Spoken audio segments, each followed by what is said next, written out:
Earlier, before we took the break, Jesse said, "So far so good." I disagree. I think, so far so evil.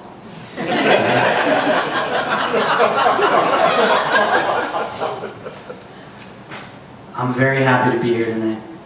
This is the first reading I've given in Orlando. I used to live here about 10 years ago, and now I'm back as the writer-in-residence at the Kerouac House, and I am happy that it happened. Thank you, Jesse, and There Will Be Words for hosting. Thank you, John King, for recording this for the Drunken Odyssey. Thank you, Pat Green, also for hosting. Thank you, Jeff, for pouring wine.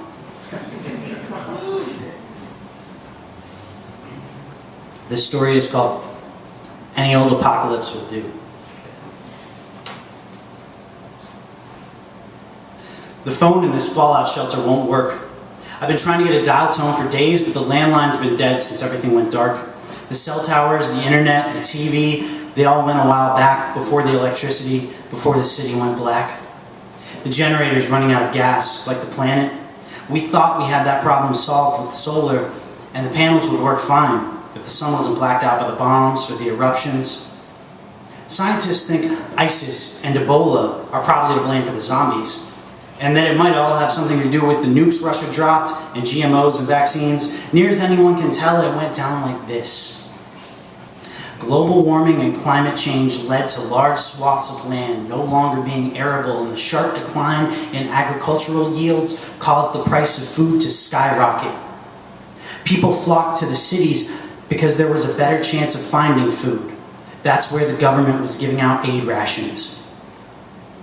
When there wasn't enough to go around, civil unrest broke out. The whole country going post-Katrina, rioting, looting. People protested the austerity measures and martial law and curfew, but the response from the militarized police and National Guard was so swift and forceful that all dissent was quickly quelled. But then illegal aliens carrying Ebola, terrorists who'd infected themselves with the virus, crossed the border, disguising themselves as refugees seeking asylum from our airstrikes, and immigrants coming here to steal free healthcare and welfare. Biochemical warfare, up close and personal, sandwich artists sneezing on your 6-inch, commuters coughing on you on the subway. The first wave was suicide Ebola bombers, but suddenly anyone under the weather was an unwitting accomplice of the IS. With everyone concentrated in population centers, the plague was uncontrollable. After months and months going without fresh fruit or vegetables, of eating wheat rations and meat pumped full of antibiotics, an entire country was left immunocompromised. Everyone walking around overweight and weak and tired and feeling that feeling you get right before you get sick, only all the time. And so the epidemic washed over every city in waves. The Soviets, spooked about being next, split an atom over every major metropolis and declared a quarantine to isolate the outbreak. Geologists believe fracking in the Rockies combined with the payload Putin dropped on Denver is what triggered the supervolcano under Yellowstone. We haven't seen the sun since. The CDC speculates radiation from the blast is what catalyzed a heretofore unrecognized reaction between a component found in many common vaccines and a chemical byproduct of the agricultural methods used in growing GMO wheat. Presto, Geiger emitting Ebola zombies, puking and shitting irradiated infectious necro waste, eating anything and anyone they can find before they fall over to become biohazardous landmines.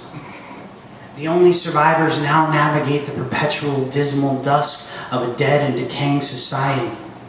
The fetid stench of a rotting and rancid civilization filling our every breath, we search for canned food from one safe house to the next, hoping to come into contact with any other immunes not carrying the virus, but hopefully carrying some Spam or Chef Boyardee. I've been holed up here for days, trying to call anyone, anywhere, to figure out where we should head next. But the landlines went with the electricity.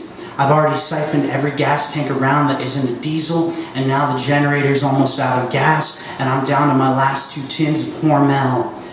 Sitting on a half-collapsed wall, watching the last lights on the horizon go as the grid finally gives out the last gasp of our once great nation, my reverie is interrupted by a ringing. The phone. I rush down the ladder and lunge for the receiver. Hello?